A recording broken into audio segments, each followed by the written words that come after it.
జమ్మూ కశ్మీర్ లడక్ ప్రాంతాల్ని అనుసంధానించే అత్యంత ప్రతిష్టాత్మకమైన Zojila tunnel project final break త్రూకి సర్వం సిద్ధమైపోయింది. ఈ నెల 9న ఈ చారిత్రక ఘట్టానికి హాజరై ప్రారంభోత్సవం చేయబోతున్నారు కేంద్ర రవాణా శాఖ మంత్రి నితిన్ గడ్కరీ. 13.153 కిలోమీటర్ల పొడవైన టన్నెల్ ని ప్రపంచంలోనే అత్యంత ఎత్తులో నిర్మించడం జరిగింది.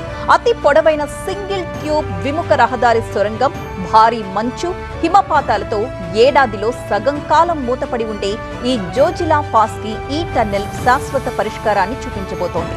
ఈ ప్రాజెక్టు పూర్తి కావడంతో శ్రీనగర్, లడక్ మధ్య 365 రోజుల పాటు నిరంతర రాకపోకలు సాధ్యం కాబోతున్నాయి.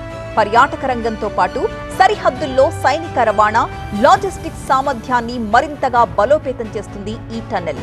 National highways and infrastructure development corporation పర్యవేక్షణలో ప్రముఖ సంస్థ Megha engineering and infrastructures limited ఈ ప్రాజెక్ట్ ని చేపట్టడం జరిగింది. అత్యంత క్లిష్టమైన భౌగోళిక పరిస్థితులను అధిగమిస్తూ న్యూ ఆస్ట్రియన్ టన్నెలింగ్ మెథడ్ టెక్నాలజీతో ఈ నిర్మాణాన్ని చేపట్టింది.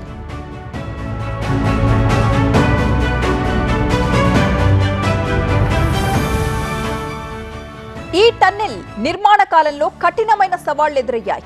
గత 5 ఏళ్లలో 5 భారీ హిమపాతాలు సంభవించిన మేఘా సంస్థ వెనుకడుగు వేసిందే లేదు.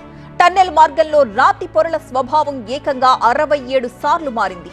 3 ఏళ్ల క్రితం భారీ హిమపాతంలో చిక్కుకుపోయిన 172 మంది కార్మికులను భారత సైన్యం సురక్షితంగా బయటకు తీసుకొచ్చింది.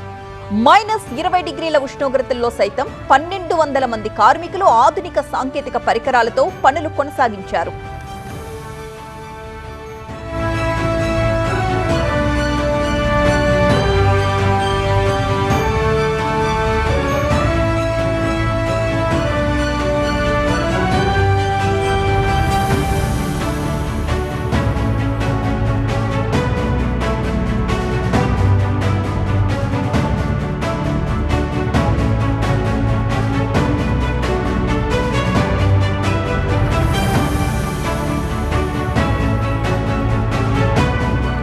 ప్రాజెక్టు పొడవు 30.894 కిలోమీటర్లు. వెర్టికల్ షాఫ్ట్లు, నీల్గ్రార్ జంట సొరంగాలు, స్నో గ్యాలరీలు ఈ ప్రాజెక్టులో కీలకమైన నిర్మాణాలు.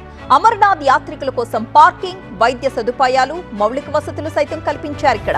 ఈ ప్రాజెక్టు కేవలం రహదారి నిర్మాణం మాత్రమే కాదు, ఇది దేశ ఇంజనీరింగ్ సామర్థ్యానికి, అంకిత భావానికి ప్రతీకగా నిలబడుతుందని ఇంజనీరింగ్ నిపుణులు ప్రశంసిస్తున్నారు.